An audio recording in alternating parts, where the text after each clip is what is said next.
tey élèves yi bari na ñu nga xam dañuy am seen baccalauréat am seen maîtrise seen jour soutenance c'est-à-dire pour même soutenir leur mémoire c'est tout un tas de problèmes dañuy am trac di trembler seen voix di trembler li ñuy wax parfois ñu koy fàtte parce qu'il y a la pression il y a le trac on est d'accord donc loolu noonu yëpp tey tàggatuñ ñu ci donc looloo waral ñu mel ni man ñu nga xamante ni si ñu ngi ci domaine yooyu depuis des années di accompagner cette jeunesse là bi nga xamante ni si tey il a besoin de cette compétence parce que dañoo nekk ci monde planétaire monde de communication on communique tout le temps donc il faut bien apprendre à communiquer sur le plan verbal non verbal et paraverbal effectivement de telle sorte que foo waxee rek li nga wax léegi dafa am solo mais il faut que ñu rappeler nit yi tamit nga am stress c'est normal parce que tey jii nii nit ku nekk da nga war a am stress c'est naturel nan ngay def ba xeex stress boobu noonu tout à fait ba ñi nga xamante ne tey jii ñoo lay déglu wala di la seetaan tey duñ mën a sentir ne tey am nga stress boobu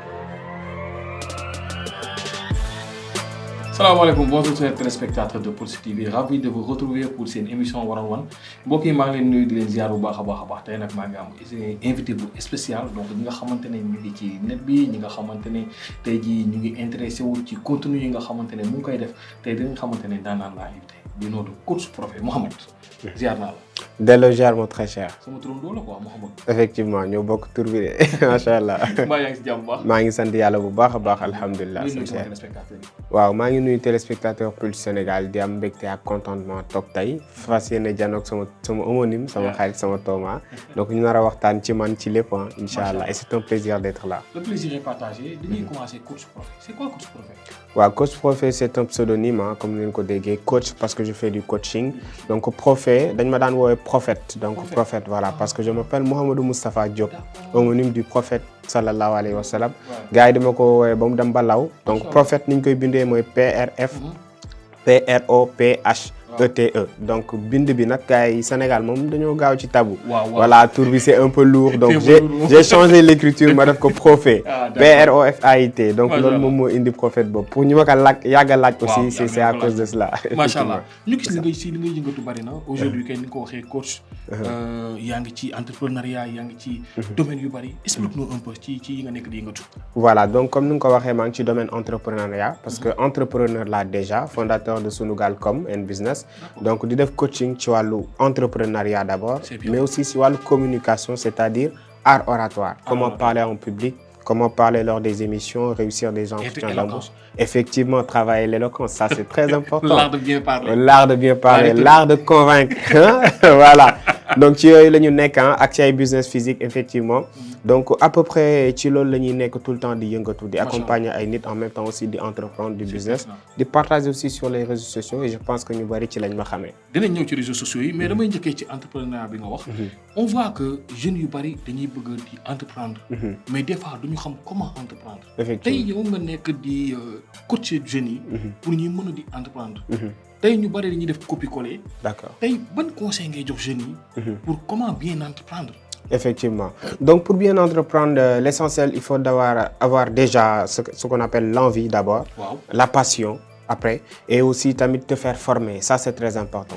Parce que nit doo xëy rek dégg ni dara dox na rek nga dem dugal ci sa xaalis. Ñu bari noonu la ñuy def dañuy sauter à la première occasion de ce fait dañuy dugg daanu après ñëw toog ni réew mi dafa metti doxul alors qu'en réalité au préalable demoo def say recherches approché woo ñi nga xamante ni ñu ngi woon ci secteur bi donc tey domaine bépp boo bëgg a dugg muy entrepreneuriat domaine bu mënti doon dafay aajowoo tey nga dem ci ñi nga xamante ni ce sont des ténors yàgg nañu ci am nañ ci expérience wala koo xamante ni mu ngi ci mu coacher la former la nga demande kay conseil mun na la defal nangam bàyyi nangam nii la ak nii parce que sa xaalis ni nga def ba am ko fépp foo koy dugal tu dois bien vérifier lii naka lay doxee mais gars yi duñu xam les soubassements dañuy xëy rek dégg entrepreneuriat jàpp que ni voilà quoi c'est de l'argent rapide da ngay dugg rek génne alors que c'est pas ça il faut se former quand même et se documenter aussi ça c'est très important day ñëw aussi ci côté coaching parce que actuellement dañuy gis jeunes yu bari pour ñu mën a exprimer wu day doon difficulté si ñoom. effectivement des fois sax day doon complexe.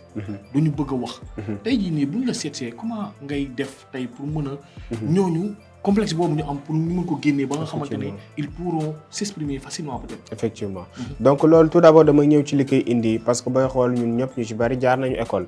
te malheureusement à l'école on nous a pas appris à bien communiquer. parler en public. da nga daan def benn yoon exposé ci àdduna wala ñaari yoon. donc ci occasion yi nit mënu ci formé wu. mais nga baal ma ci li nga wax léegi. parler et communiquer. Il y a une différence. Il y a une très grande C'est quoi différence. la différence? Donc le fait de parler c'est très facile. Wax. ku yàlla jox làmmiñ jox la xel mën nga wax.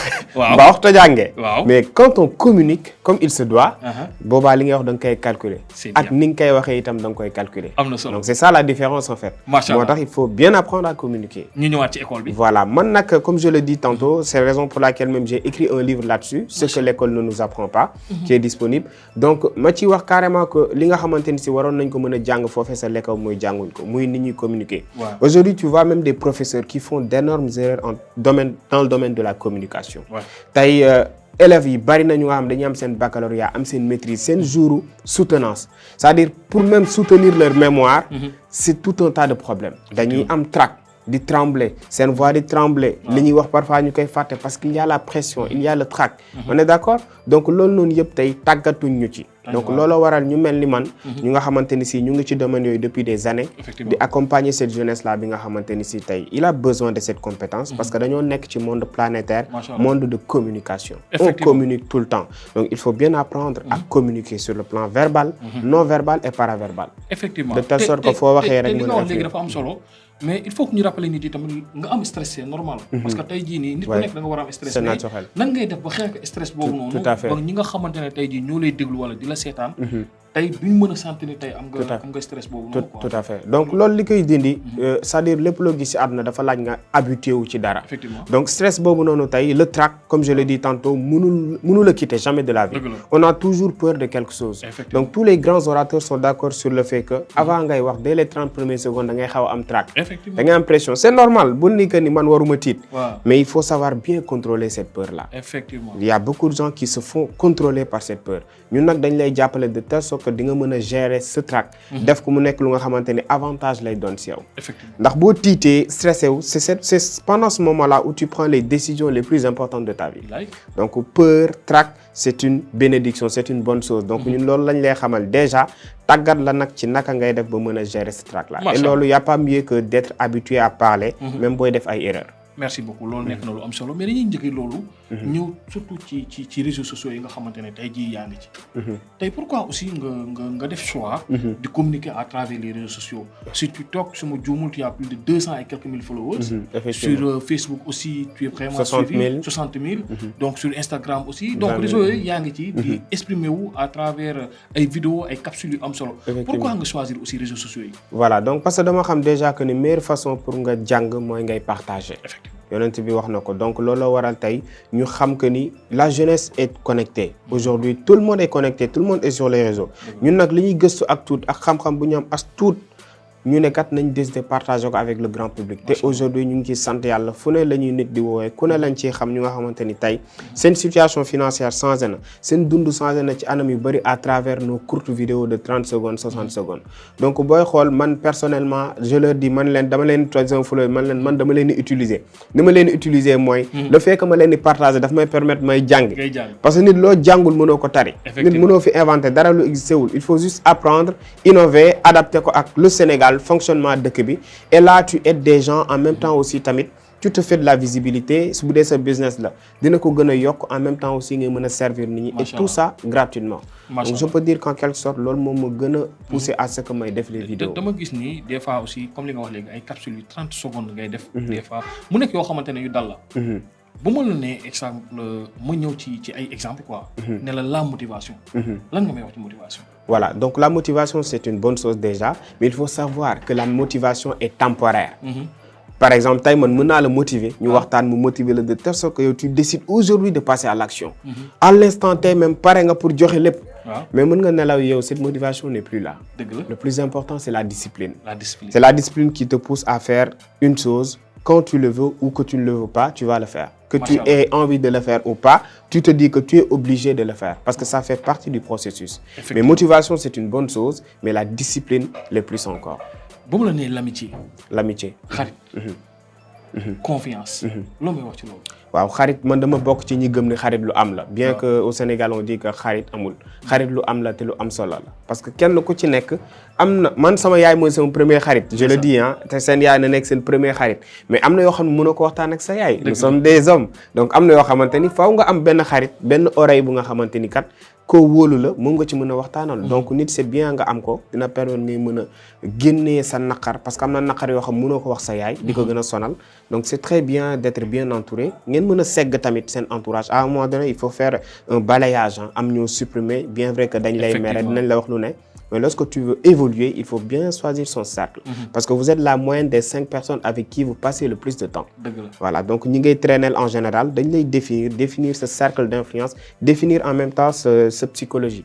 Donc c'est très bien d'être bien entouré, mais aussi choisir leen ku baax ki ngeen di nekkal. Dernière bi may wax mooy la confiance en soi. La confiance en soi, c'est la base. nit bu gëmul boppam mënul réaliser dara ci àdduna.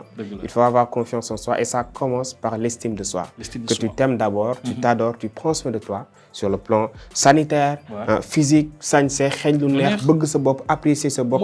Loo ñaaw ba mel ni man jàppal ne yaa dàq ci Sénégal. C'est par là que la confiance en soi commence. Voilà, donc lu am solo la. Bu nekk lu am solo, je pense que mën nañ wax ay heures man ak yow. Mën nañ ci waxtaan ay heures mais comme plus one-on-one nii lay demee à chaque fois. Dañuy ñëw peut-être ci partie bi nga xamante ne réservé nañ ko surtout sunu téléspectateurs yi internautes yi nga xamante ne gis nañ la ci Pulse Influencers Awards bi nga nekkoon meilleur influenceur créateur de contenu ci catégorie business. Tout d'abord lan ngay wax ci sélection bi lan ngay wax tey jii ci événement bi nga xamante ne def nañ ko ba nga jël ko ndam bi lan nga ciy wax tey. Voilà li ma ciy wax déjà mooy rafetlu ko di leen jaajëfal aussi Pulse Sénégal donc comme je l'ai dit c'était très rare de voir ay structures yu mel ni Pulse di choisir ay influenceurs dans le domaine du business de l'entrepreneuriat. D'habitude c'était seulement ñi nga xam dañuy def comédie fecc donc c'est bien de promouvoir li nga xamante ni mooy entrepreneuriat parce que loolu moom moo mën a génnee Afrique ci sous-développement bi et le fait que tamit ñu contacté ma vraiment ça a été un plaisir et le fait que yàlla def ñu bokk ci ñi nga bokk ñu doon ki nga xamante ni moo remporté prix bi loolu tamit day wane que ni peut-être li ñuy def kat du neen yàlla mu ngi ciy jàpp nit ñi tamit jàpp nañ ci ba ñu remporté ko vraiment mu doon contenté doon lu nga xamante dama koy rafetlu di leen encourager aussi seen mu dem ba doon lu nga xamante ce sera international voilà donc loolu déjà dañuy xalaat def ay affaires voilà def ay tournées partout dans le monde inchallah vraiment c'est un plaisir vraiment remporter ko c'était une joie énorme vraiment mais amuloon stress wala trac wala dara waaw amuloon stress pas trop peut-être biñ nekkee ci phase de vote yi mais biñ jegee à 3 jours 4 jours moi je savais que j'étais largement au-dessus donc voilà xamoon naa ni carrément que aujourd'hui ça allait le faire quoi voilà machallah nekk na tamit benn témoignage mooy def il a été vraiment accessible ci influenceur ou créateur de contenu yi nga xamante ne woo nañ leen wax leen est-ce que mën ngeen participer parce que dañu gis ni kat yéen a ngi def lu nice bu ñu waxtaanee ak moom mu ne non damay magnifier projet bi te macha allah maa ngi ci biir te lay ñaanal jàmm rek mu doon loo xamante ni jig na la lan leen la mën a souhaiter ci année 2024 bii di ñëw ci 2023 bi ñuy nekk nii lan la doon souhaiter lan nga bëgg ñu souhaiter waaw man de nañ ma souhaiter santé ak CFA rek jàpp naa ni ci la lépp xaj wér-gu-yaram daal boo ko amee su ma nee wér-gu-yaram maanaam xel mu sell wér-gu-yaram boo ko amee CFA bi am ñëw moom daanaka li topp yëpp day ñëw merci beaucoup coach ça a été un plaisir ñu recevoir la suñu émission pour su one-on-one lan ngay wax ñi lay seetaan say followers voilà donc di leen remercier rek encore une fois di leen wax ngeen gën a jàpp gën a abonné wu di seetaan vidéo yi di ko like en même temps aussi ngeen